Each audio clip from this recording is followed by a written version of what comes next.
Hello students, this is lecture number 2 of electricity. First lecture में हमने electric charge के बारे में पढ़ा। आपको मैंने बताया था कि इलेक्ट्रिसिटी में एक्चुअल में हो क्या रहा है, चार्ज फ्लो कर रहा है। ठीक है, अब हम चार्ज के फ्लो के बारे में पढ़ेंगे। अब स्टूडेंट्स, इलेक्ट्रिसिटी में मेनली 3 पैरामीटर्स हमने पढ़ने हैं। Electric current, potential and potential difference, फिर है रेजिस्टेंस। ठीक है, इनको एक एक करके पढ़ेंगे। पहले इलेक्ट्रिक करंट से शुरू करेंगे। ठीक है, फिर स्टूडेंट्स तीनों पैरामीटर्स पढ़ने के बाद हम तीनों को रिलेट करेंगे ओम्स लॉ में। ठीक है, ओम्स लॉ आएगा, फिर तीनों को हम रिलेट करेंगे। ठीक है, उसके बाद तीनों को कंबाइन करके हम इलेक्ट्रिक पावर का फॉर्मूला भी डिराइव करेंगे। ठीक है, मतलब ऐसे कह लो ये जो चैप्टर है वो इन 3 पैरामीटर्स के इर्द गिर्द ही घूम रहा है। ठीक है ना, तो चलो अब students let's start from electric current. अब स्टूडेंट्स इलेक्ट्रिक करंट की बेसिक डेफिनेशन क्या है? It is the rate with which charge is flown through a given cross section. ठीक है, अब रेट क्या होता है?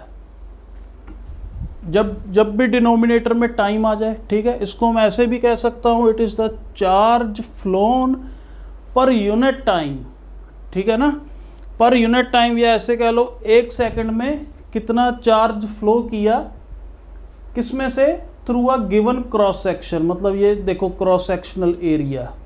ठीक है, आपको पता है सिलेंडर के जो है 2 सरफेस एरियाज होते हैं। एक तो कर्व्ड सरफेस एरिया होता है।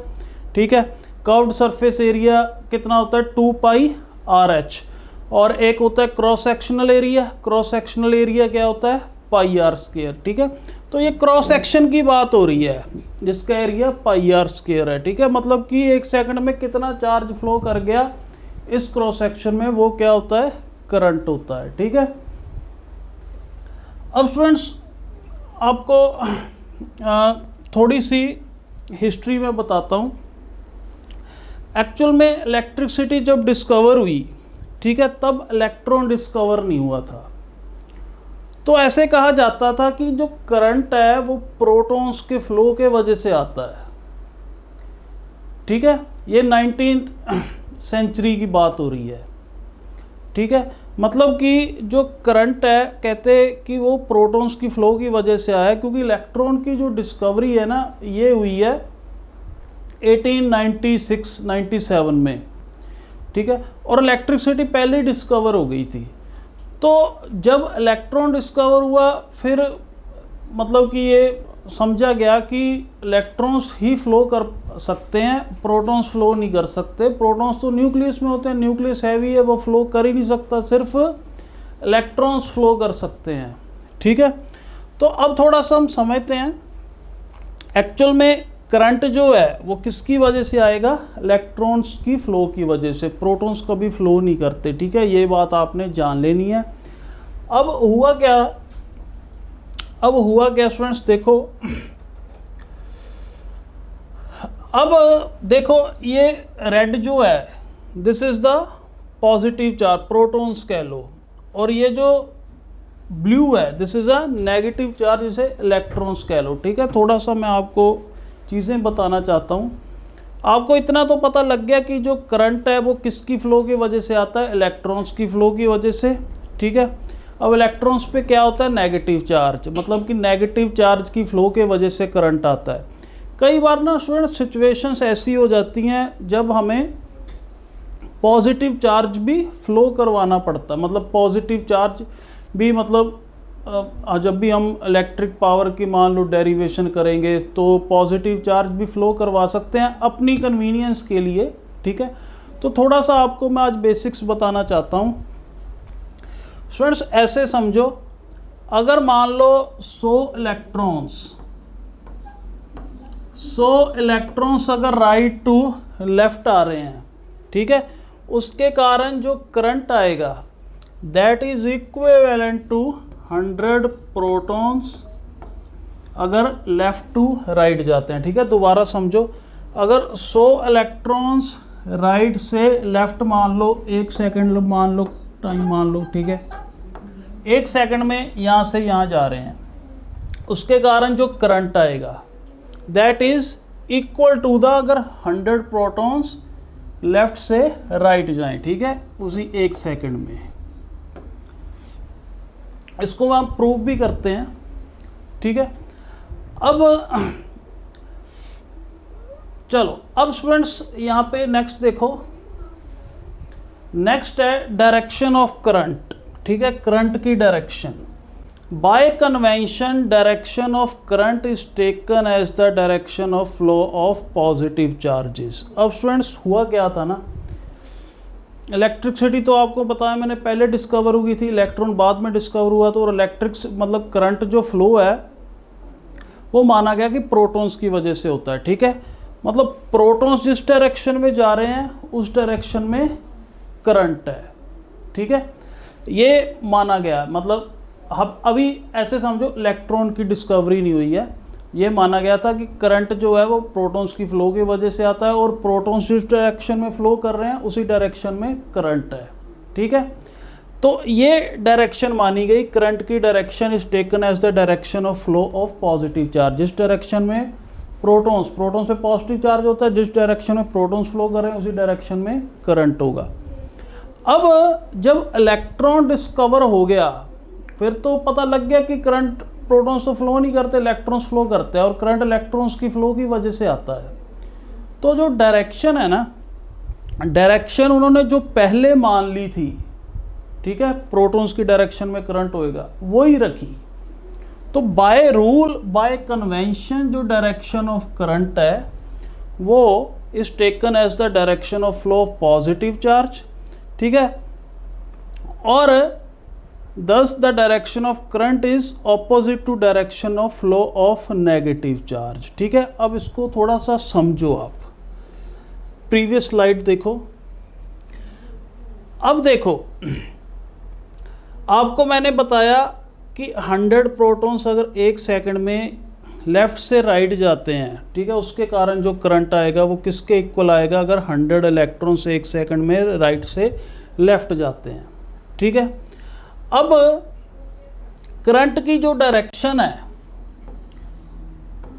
करंट की डायरेक्शन क्या होएगी, लेफ्ट टू राइट होएगी, ठीक है, मतलब जिस डायरेक्शन में पॉजिटिव चार्ज फ्लो कर रहा है उसी डायरेक्शन में करंट होएगा, ठीक है। और करंट को स्टूडेंट्स हम आई के साथ डिनोट करेंगे, ठीक है। और यहाँ पे करंट की जो direction that is opposite to the flow of negative charge. अब नेगेटिव चार्ज ऐसे फ्लो कर रहा है, ठीक है, राइट टू लेफ्ट, मगर करंट की डायरेक्शन हम उसके अपोजिट लेंगे, ठीक है। देखो, करंट की direction is same as that of flow of positive charge but it is opposite to direction of flow of negative charge, ठीक है। अब स्टूडेंट्स करंट सेम आएगा दोनों केसेस में, ठीक है। इसे मैं प्रूव भी आपको करके बता देता हूं, ठीक है। तो अब स्टूडेंट्स आपने ये देखा कि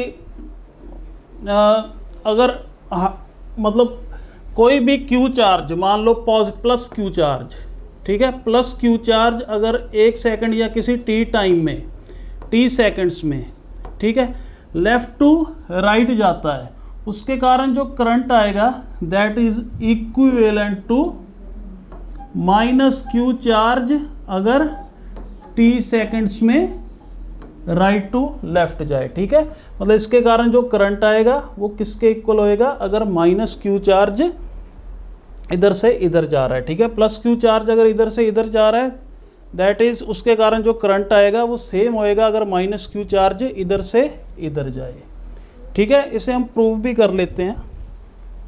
तो पहले अब आपको करंट की डेफिनेशन पता लग गई, ठीक है, 1 सेकंड में किसी क्रॉस सेक्शन में से कितना चार्ज निकलता है, ठीक है, वो क्या होता है, करंट होता है, ठीक है। करंट को डिनोट कैसे करते हैं, आई के साथ। करंट की डायरेक्शन देखी हमने, करंट की डायरेक्शन क्या होगी, same as that of direction of flow of positive charge but it is opposite to the direction of flow of negative charge, ठीक है ना, ठीक है। is taken as the direction of flow of positive charge, but it is opposite to direction of flow of negative charge. ठीक है, अब students अब next देखो, नेक्स्ट स्लाइड में अब करंट का फॉर्मूला देखो, टी सेकंड्स में अगर क्यू चार्ज, ठीक है, क्यू कूलम अगर टी सेकंड्स में किसी क्रॉस सेक्शन में से फ्लो कर गया, ठीक है, तो 1 सेकंड में कितना फ्लो करेगा, Q बाई टी, ठीक है। और करंट की डायरेक्ट डेफिनेशन क्या होती है, 1 सेकंड में जितना चार्ज फ्लो कर जाए किसी क्रॉस सेक्शन में वो क्या होता है, करंट। तो ये करंट का फॉर्मूला है, ठीक है। अब students SI unit of current, charge की पता है कूलम होती है, टाइम की क्या होती है, सेकंड होती है, तो करंट की क्या होगी, कूलम पर सेकंड, ठीक है, कूलम अपॉन सेकंड, जिसको हम एम्पियर भी कह देते हैं, ठीक है। तो SI unit of current is coulomb upon second, this unit is also called the ampere, जिसका सिंबल होता है A, ठीक है। A से हम डिनोट करते हैं, मान लो 2 एम्पियर का करंट फ्लो कर रहा है, ठीक है, तो 2A डाल देंगे। अब स्टूडेंट्स अगर आपको मैं कहूँ डिफाइन 1 एम्पियर, ये क्वेश्चन बहुत बार आ जाता है स्कूल एग्जाम्स में, डिफाइन 1 एम्पियर, तो कैसे आप डिफाइन करोगे, इसी फॉर्मूले से। यहाँ पे 1 कब आएगा, जब न्यूमरेटर में भी 1 होएगा, डिनोमिनेटर में भी 1 होएगा, तो इसको क्या लिख सकता हूँ, 1 कूलम अपॉन 1 सेकेंड, वो किसके इक्वल हो जाएगा, 1 अपॉन 1 एम्पियर, ठीक है। 1 एम्पियर करंट तब होएगा अगर 1 सेकंड में 1 कूलम चार्ज फ्लो कर रहा है, ठीक है। तो यही लिखा है, if 1 coulomb of charge passes through a place in 1 second the current there is 1 ampere, ठीक है ना। चलो अब थोड़ा सा और डिटेल में डिस्कस करते हैं। अब स्टूडेंट्स देखो, आपको मैंने बताया था कि 100 प्रोटॉन्स या plus Q charge T second में अगर यहाँ से यहाँ जा रहा है, दैट इज इक्विवेलेंट टू अगर 100 इलेक्ट्रॉन्स यहाँ से यहाँ आ रहे हैं, ठीक है ना। तो अब इसे हम प्रूव भी करते हैं इस चीज़ को, कि मैंने कहा कि इसके कारण जो करंट आएगा दैट इज इक्वल टू इसके कारण जो करंट आएगा, ठीक है, दोनों में वैल्यू सेम आएगी। अब मान लो 100 प्रोटॉन्स की जगह मैं ऐसे लेता हूँ, इसे मैं 10⁻19 प्रोटॉन्स मान लेता हूँ, ठीक है। 1 सेकंड में कहाँ से कहाँ जा रहे हैं, यहाँ से यहाँ जा रहे हैं, ठीक है। और यहाँ पे 10⁻19 इलेक्ट्रॉन्स 1 सेकंड में आ रहे हैं, राइट टू लेफ्ट आ रहे हैं, ठीक है। अब करंट की डायरेक्शन तो सेम ही होएगी, मतलब is same as that of direction of positive charge इधर जा रहा है तो करंट भी इधर आएगा, ठीक है। और करंट की डायरेक्शन अपोजिट होती है to direction of flow of negative charge. अब हम देखेंगे कि दोनों केसेस में ना मैग्नीट्यूड सेम आएगा। देखो बच्चे, करंट का फॉर्मूला क्या होता है, I is equal to Q by t, ठीक है, या स्मॉल क्यू लिख लो या कैपिटल क्यू। और क्वांटाइजेशन ऑफ चार्ज में हमने क्या पढ़ा था, Q को NE बाई टी लिख सकते हैं, ठीक है ना। और N बाई टी, हमें N बाई टी क्या है, नंबर ऑफ इलेक्ट्रॉन्स फ्लोन पर second, number of electrons phloem पर सेकेंड वो हमें दिया हुआ, ठीक है। या नंबर ऑफ इलेक्ट्रॉन्स की बात कर लो या नंबर ऑफ प्रोटॉन्स, ठीक है। पहले केस में नंबर ऑफ प्रोटॉन्स हैं, number of protons flowing per second, ठीक है। N बाई टी क्या है, number of protons flowing per second, 1 second, ठीक है। तो ये 10⁻19 दिया हुआ है, इनटू E क्या होता है 1.6 इंटू 10⁻−19, तो ये कैंसिल हो जाएगा और क्या बचा 1.6 एम्पियर, मतलब कि 1.6 एम्पियर जो है वो फ्लो कर रहा है कहाँ से कहाँ, लेफ्ट टू राइट, ठीक है, करंट इस डायरेक्शन में फ्लो कर रहा है। और यहाँ पे भी देख लो, यहाँ पे भी यही आएगा, फॉर्मूला तो वही लिखेंगे, I is equal to q को NE/T लिख देता हूँ। और यहाँ पे क्या फ्लो कर रहा है, इलेक्ट्रॉन्स फ्लो कर रहे हैं, तो N/T क्या आएगा, number of electrons flowing per second. कितने फ्लो कर रहे हैं एक सेकेंड में, 10⁻19। ठीक है, तो यहाँ पे भी करंट आ जाएगा 10⁻19, N/T 10⁻19 है, E क्या है 1.6 इंटू 10⁻⁻19, तो ये कैंसिल हो जाएगा और करंट क्या आ जाएगा 1.6 एम्पियर, और करंट 1.6 एम्पियर ही आया। इसलिए मैंने कहा था कि अगर प्लस क्यू चार्ज किसी टी टाइम में लेफ्ट से राइट जा रहा है, वो किसके इक्विवेलेंट होएगा, अगर वो माइनस क्यू चार्ज किसी टी सेकंड में लेफ्ट टू राइट जाए। ठीक है, मतलब इसके कारण जो करंट आएगा वो इक्वल आएगा जो इसके कारण करंट आ रहा है। ठीक है, देखो हमने प्रूव भी कर दिया, दोनों केसेस में 1.6 एम्पियर आ रहा है। ठीक है, बस ये याद रखना है, करंट की डायरेक्शन सेम लेते हैं, जो डायरेक्शन होती है पॉजिटिव चार्ज की। ठीक है, और यहाँ पे जो नेगेटिव चार्ज की डायरेक्शन है, करंट की डायरेक्शन उससे अपोजिट लेते हैं। ठीक है, तो दोनों में देखो सेम करंट फ्लो हो रहा है। ठीक है, एक्चुअल में इलेक्ट्रॉन्स ही फ्लो करते हैं, मगर कभी कभी कुछ सिचुएशंस में हम अपने कन्वीनियंस के लिए, कभी फॉर्मूला डिराइव करने के लिए पॉजिटिव चार्ज भी फ्लो करवाते हैं। ठीक है ना, but in reality only negative charge flows, मतलब इलेक्ट्रॉन्स ही फ्लो करते हैं कंडक्टर में। ठीक है, तो ये हो गया स्टूडेंट्स करंट। अब देखो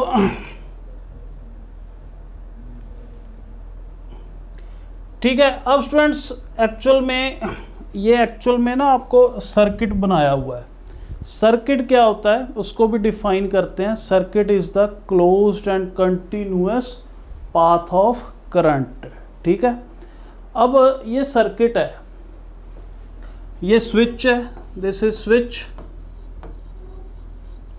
और ये आपको पता है सेल है। ठीक है, और इसे हम एमीटर भी बोल देते हैं। एमीटर का स्टूडेंट्स काम होता है करंट को मेजर करना। ठीक है, ये बता रहा है कि कितना करंट इस सर्किट में या इस कंडक्टर में फ्लो हो रहा है। ठीक है, तो देखो पहले जब स्विच ऑफ हो जाता है तो इलेक्ट्रॉन्स एक जगह पे ही वाइब्रेट करते रहते हैं। जब स्विच ऑन हो जाता है तो इलेक्ट्रॉन्स फ्लो करने लग जाते हैं। देखो इसको, अब स्विच ऑन है, चलो स्विच ऑफ हो गया, अब इलेक्ट्रॉन्स एक जगह पे ही वाइब्रेट हो रहे हैं। तो स्विच ऑन हो गया तो इलेक्ट्रॉन्स फ्लो करने लग गए। ठीक है ना, इलेक्ट्रॉन्स फ्लो करने लग गए, तो उसी इलेक्ट्रॉन्स फ्लो की वजह से ये एमीटर करंट दिखा रहा है। देखो अब स्विच ऑफ होएगा तो देखना, ऑफ हो गया, करंट जीरो आया और यहाँ पे भी इलेक्ट्रॉन्स वाइब्रेट कर रहे हैं। अब स्विच ऑन हो गया और एमीटर कुछ करंट दिखा रहा है और इलेक्ट्रॉन्स फ्लो करने लग गए। ठीक है ना, तो इलेक्ट्रॉन्स की फ्लो के वजह से करंट आ रहा है। ठीक है, चलो अब नेक्स्ट देखो, ये स्टूडेंट्स फॉर्मूला हो गया।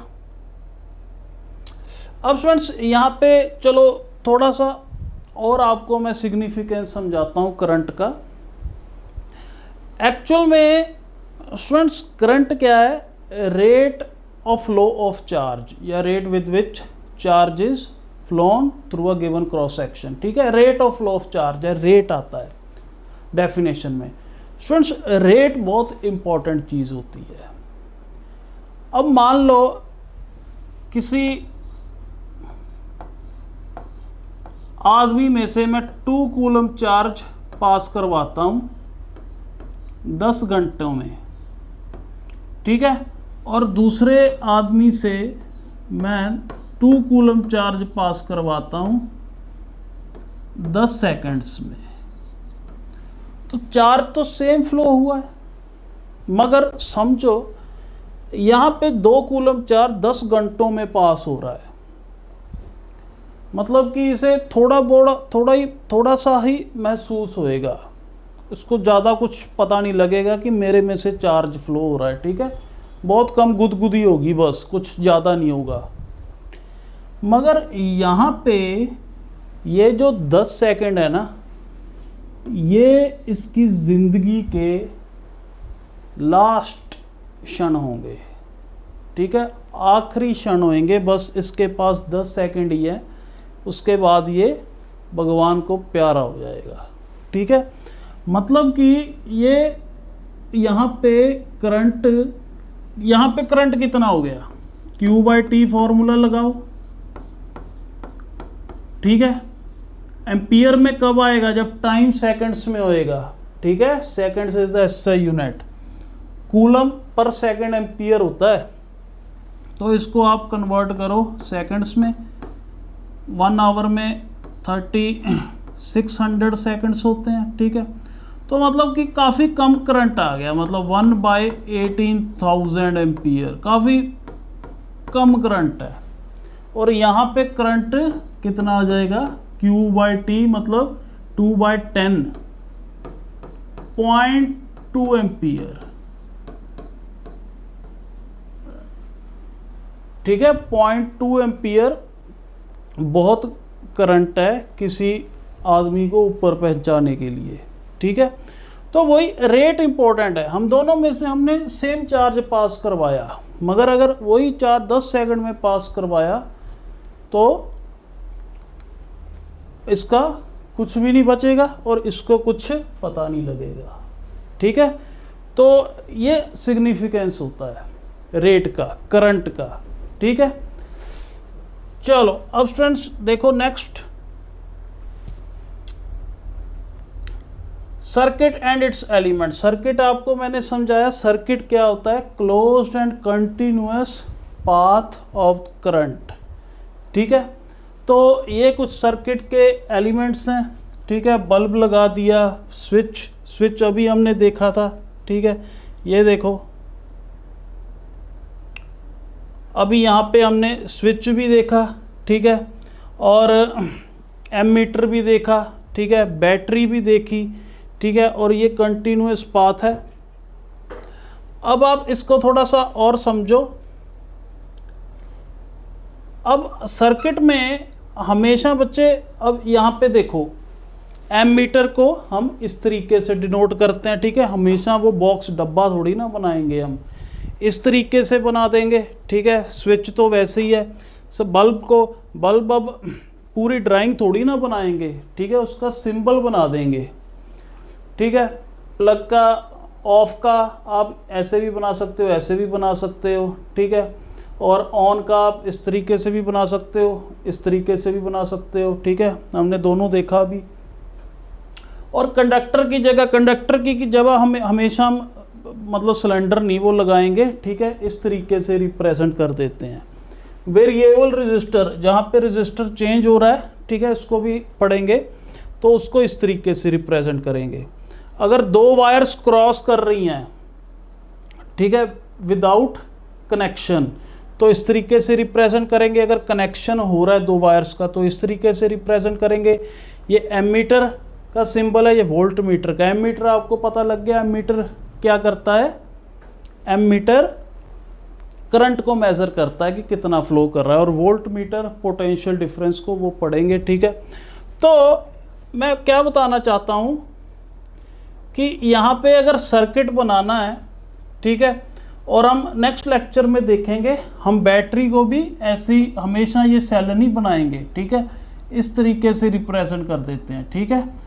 और इसको कंडक्टर को इस तरीके से मतलब रेजिस्टर लगा देंगे, एक ही बात है, ठीक है। रेजिस्टर क्या होता है इसको भी समझेंगे हम। और एमीटर को हम इस ऐसे लगाएंगे, ठीक है। तो इसको हम इस तरीके से बना सकते हैं। ये इसका सिंबल हो गया, और स्विच ऑन का रह गया, स्विच ऑन का इस तरीके से था सिंबल, ठीक है। ऐसे भी बना सकते हो, ये भी सिंबल है, ये भी सिंबल, आपकी मर्जी। स्विच ऑफ में क्या होएगा, आप डॉट को हटा दोगे, ठीक है।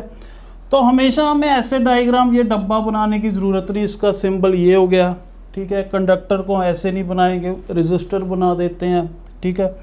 तो कनेक्टिंग वायर्स तो वैसे ही हैं, जो ब्लू वाली हैं वो तो ऐसे ही बनाएंगे, और हमेशा सेल ऐसे नहीं बनाएंगे, इस तरीके से बना देंगे, ठीक है, टाइम बचाने के लिए। तो ये हो गया student circuit and it's elements, ठीक है ना। तो सर्किट में क्या क्या हम लगाते हैं उसको इस तरीके से डिनोट करते हैं। चलो अब स्टूडेंट्स देखो, फर्स्ट क्वेश्चन क्या है, if I is the current through a wire and E is the charge of electrons and the number of electrons in T seconds, ठीक है। तो आंसर हमें उसमें पहले ऑप्शंस देखो, ऑप्शंस में क्या है, तीन चीज़ें हैं, करंट है, ठीक है, आई जो है वो करंट है, ई क्या है बेसिक यूनिट ऑफ चार्ज, वही आपको पता है, टी टाइम है, ठीक है। तो हमें तीनों में आंसर चाहिए। तो I is equal to Q by T, q को क्या लिखोगे एन ई बाई टी, और आपको पूछा गया है नंबर ऑफ इलेक्ट्रॉन्स जो टी सेकेंड्स में फ्लो कर रहे हैं, ठीक है, वो क्या हो जाएगा, टी को उधर ले जाओ, I into T by E, ठीक है। तो I T by E is the correct answer. Next question देखो स्टूडेंट्स, 1 एम्पियर इक्वल्स टू, मैंने आपको बताया था ना लेक्चर नंबर 1 में कि माइक्रो को आपने माइक्रो का सिंबल याद रखना है, ठीक है, इसे म्यू कहते हैं। और 1 एम्पियर किसके इक्वल होएगा, देखो 10⁻⁶, और माइक्रो क्या होता है 10⁻⁻⁶, एम्पियर ये कट गया, 1 एम्पियर ही बचा। तो 1 ampere equals to 10⁻⁶ micro amperes, ठीक है। ये क्या बन जाएगा, ये तो 10⁻⁻12 बन जाएगा, ठीक है, ये -9 बन जाएगा। तो सभी को सॉल्व करके देखो, यही 1 एम्पियर बन रहा है, ए पार्ट ही। अब students next question, in a conductor 4 coulomb of charge flows for 2 second, the value of electric current, तो बिल्कुल ही आसान है, I is equal to Q by T, Q क्या है 4 कूलम और टाइम क्या है 2 सेकेंड्स, और कूलम पर सेकेंड एम्पियर होता है, तो 2 एम्पियर आंसर आ गया,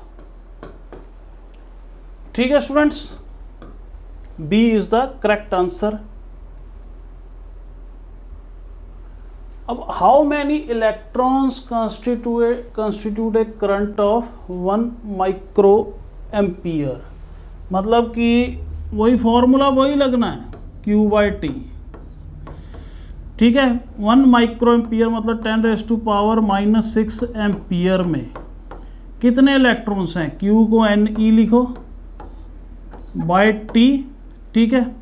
तो आपने फाइंड आउट करना है ये चीज़, तो 10⁻⁻⁶ अपॉन ई क्या हो जाएगा 1.6 इंटू 10⁻⁻19, ठीक है।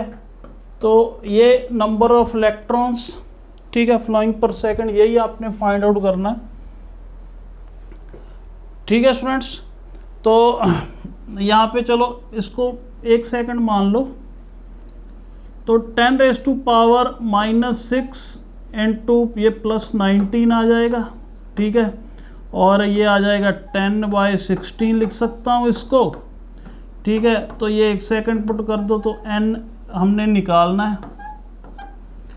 तो स्टूडेंट्स ये क्या आ जाएगा, ये आ जाएगा 10⁻13 आ गया, तो पॉइंट n की वैल्यू आ जाएगी 0.625 इंटू 10⁻13, ठीक है।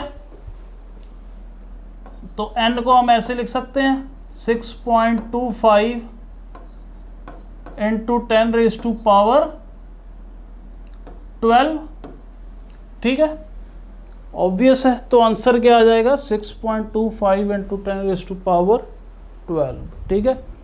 तो ये स्टूडेंट हो गया लेक्चर आपका, लेक्चर नंबर 2, जिसमें हमने इलेक्ट्रिक करंट के बारे में पढ़ा, ठीक है।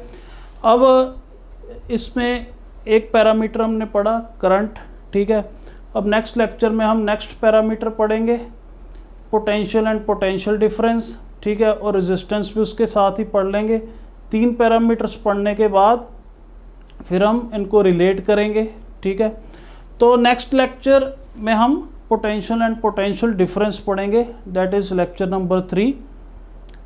आज के लिए इतना ही। Okay students.